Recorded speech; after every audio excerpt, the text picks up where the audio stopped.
Hi everyone, it's Eva Benmeleh from Dr Eva Therapy. Today's Face the Fear Friday is on another subject of wasting time, and that's on the subject of regret.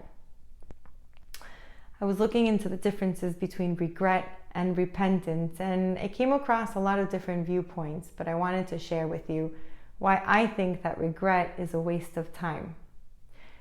Many perfectionists are plagued by agonizing hours of regret. Sometimes it's even more than hours. It's days, weeks, lifetimes of living in regret. And regret is this negative emotion, this sadness, this cloud, this shroud of feeling like it could have been different. They should have said something more. They should have said something less. How could it have been done another way to avoid whatever pitfalls came up afterwards? It's a waste of time because it's punishing. It's not teaching. It's living in the past of how it could have been versus what's happening right now. And this over focus on what's already happened doesn't lead to thinking through about how to make changes or how to make amends so that it doesn't happen again. It's all about how terrible of an experience it was and how terrible of a person you are or how terrible those other people are, and not about figuring out how to make things better in the present moment or for the future.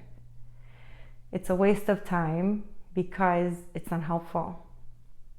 However, with repentance, the focus is on figuring out lessons learned. There's a level of compassion in repentance that I don't think is found so much in regret.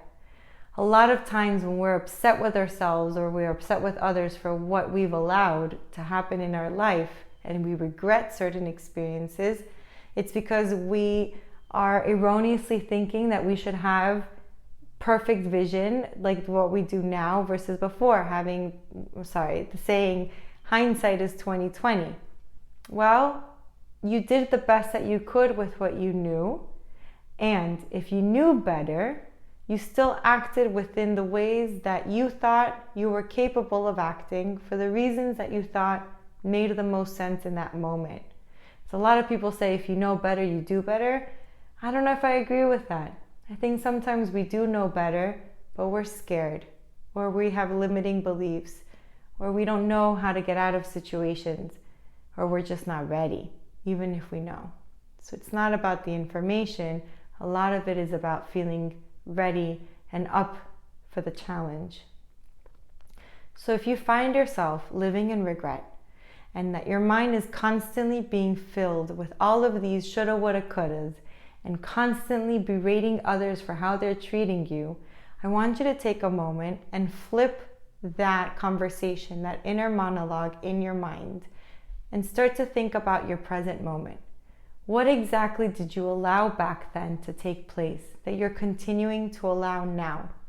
What are some ways that you can start to set boundaries? And if you're not ready for those boundaries, try to think about what's stopping you. What's the fear factor that's stopping you from creating the changes that you want so you stop living in regret?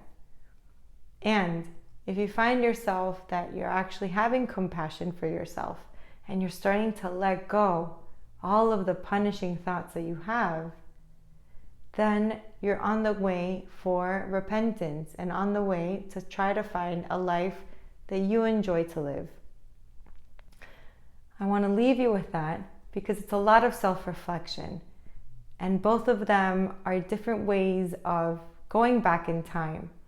But one way is just to punish and beat you down, and the other way is to find lessons and answers so that you find other ways and other possibilities to living your life. Take care. I hope you have a good weekend, and we'll speak soon.